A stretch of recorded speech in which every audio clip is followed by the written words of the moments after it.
संरेखीय सदिश, यानी कि इनको हम कहते हैं कोलिनियर वेक्टर। तो इसकी डेफिनेशन होती है कि वे सदिश जो एक सरल रेखा में हो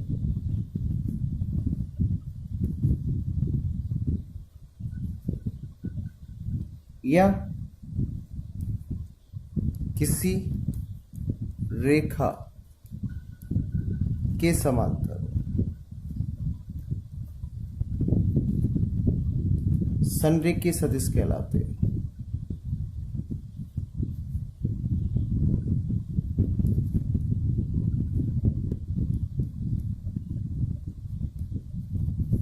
यानी those vectors are called collinear vectors, है ना, which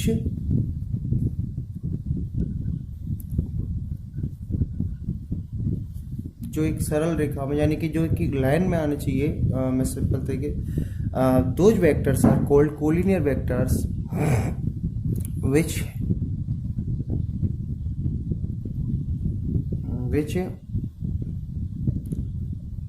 are parallel to a line and lie to a line। इस तरीके से अपन इसको बात कर सकते हैं, यानी कि एक ही कोई भी लाइन है उसमें लाई कर रहे हो, या कोई लाइन आपको गिवन हो उसके पहले, तो सिंपल सा तरीका है, कुछ नहीं है। यहाँ कोई रेखा हो सकती है या कोई सदिश हो सकता है, देखें।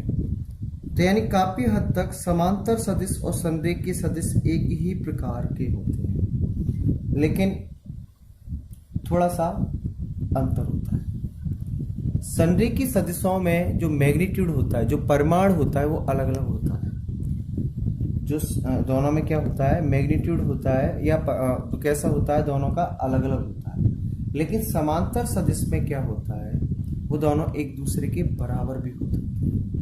आ रही बात समझ में? लेकिन ऐसा संरेखीय सदिश में नहीं होगा, ठीक है। इसी वजह से मैं आप लोगों को मोस्टली ये कहता आता हूं कि समांतर और संरेखीय एक ही प्रकार के होते हैं, यानी सदिशों के अंदर हम इन दोनों को एक ही शब्द से व्यक्त कर सकते हैं, समांतर सदिश और संरेखीय सदिश। आ रही बेटा समझ में? इसी वजह से मैं आपको यही कह रहा हूं कि पैरेलल वेक्टर्स और कोलिनियर वेक्टर्स को मैं एक ही शब्द से व्यक्त कर सकता हूं। चाहो तो मैं इन दोनों की डेफिनेशन एक ही दे सकता हूं। बात वही हो रही है, क्योंकि यहां पर भी समांतर शब्द आया है, लेकिन वो किसके लिखा है, रेखा। लेकिन मैं क्या बोल रहा हूं कि रेखा की जगह क्या हो सकता है, सदिश भी हो सकता है।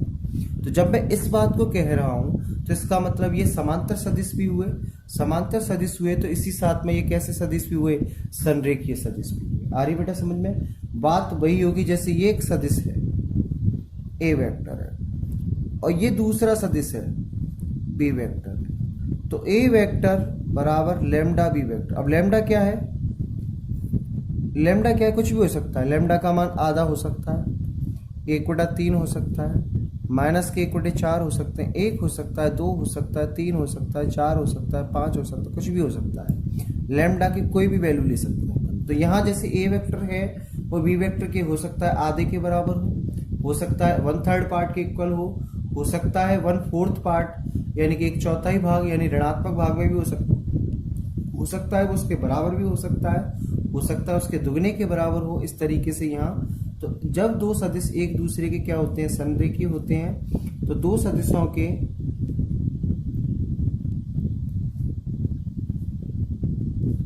संरेखीय या समांतर होने का प्रतिबंध, कंडीशन मैंने बात कर दी किसकी, कोलिनियर या मैं इसको क्या कहूँ पैरेलल, है ना। दो वेक्टर्स हैं उनके कोलिनियर और पैरेलल होने की जो कंडीशन है वो मेरे लिए ये होगी। आ रही बात समझ में बेटा? तो संरेखीय सदिश और समांतर सदिश हम दोनों को हर सवाल में एक ही नजरिए से देखेंगे। ये नहीं कि हम दोनों की डेफिनेशन को अलग अलग करें, सिर्फ यहाँ पे हमने लिखने के लिए इन दोनों की परिभाषा अलग अलग की है, लेकिन दोनों का मतलब एक ही निकलता है। आ रहा है भाई समझ में? अगला बात करता हूं मैं सह आदिम सदिश।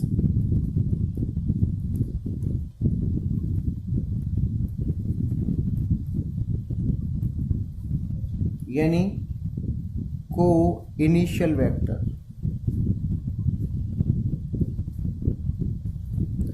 वे सदिश जिनका प्रारंभिक बिंदु एक हो, सह आदिम सदिश कहलाते है ना। यानी ऐसी वेक्टर्स के लिए मैं बात कर रहा हूं जिनका इनिशियल पॉइंट कैसा होना चाहिए, सेम होना चाहिए। ऐसे वेक्टर्स के लिए बात कर रहा हूं मैं जिनका इनिशियल पॉइंट कैसा होना चाहिए, सेम होना चाहिए। वो कैसे कहलाते हैं, को इनिशियल वेक्टर। जैसे घर में एग्जांपल लें, हमारे पास घर में मीटर लगता है। सबसे पहले घर के बाहर मीटर लग गया, मीटर से जो मेन वायर होता है या मीटर जो लट्ठी से आपके पास लाइट आएगी, अब इस मीटर से आपके घर में इस तरीके से एक वायर निकलेगा और उसको सब जगह पे डिस्ट्रीब्यूट कर दिया जाता है, सभी कमरों में आपके जितने। तो इस तरीके से क्या हो गया, इन सभी तारों का जो कमरे में जा रहा है उन सभी का जो एक ही क्या हुआ, इनिशियल पॉइंट हुआ, प्रारंभिक बिंदु क्या हुआ, उन सबका एक ही हुआ। तो ये अगर हम बात करें तो ये कैसा होगा, सह आदिम सदिश होगा। कैसा होगा, ये हम एक छोटा सा एग्जांपल दे दूं इस तरीके से। ये ओ, ये ए वेक्टर है, ये बी और ये सी, यानी कि ओ ए वेक्टर, ओ बी वेक्टर और ओ सी वेक्टर। इन तीनों का ओ ए वेक्टर, ओ बी वेक्टर व ओ सी वेक्टर कैसे सदिश कहलाएंगे, ये सह आदिम सदिश कहलाएंगे। यानी कि ऐसे वेक्टर्स होने चाहिए जिनका इनिशियल पॉइंट कैसा होना चाहिए, समान होना चाहिए। अगला हम बात करते हैं संगामी सदिश, यानी कोटर्मिनस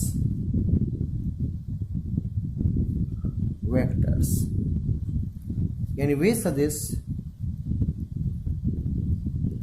जिनका अंतिम बिंदु समान हो,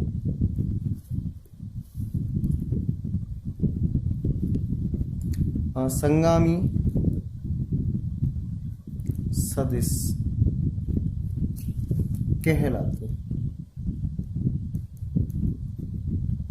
यानी कि ऐसी वेक्टर्स के लिए बात कर रहा है बेटा जिनका जो टर्मिनल पॉइंट है, टर्मिनल पॉइंट है ना, वो कैसा होना चाहिए, सेम होना चाहिए। कैसे वेक्टर्स कहलाएंगे, को टर्मिनस वेक्टर्स। देखें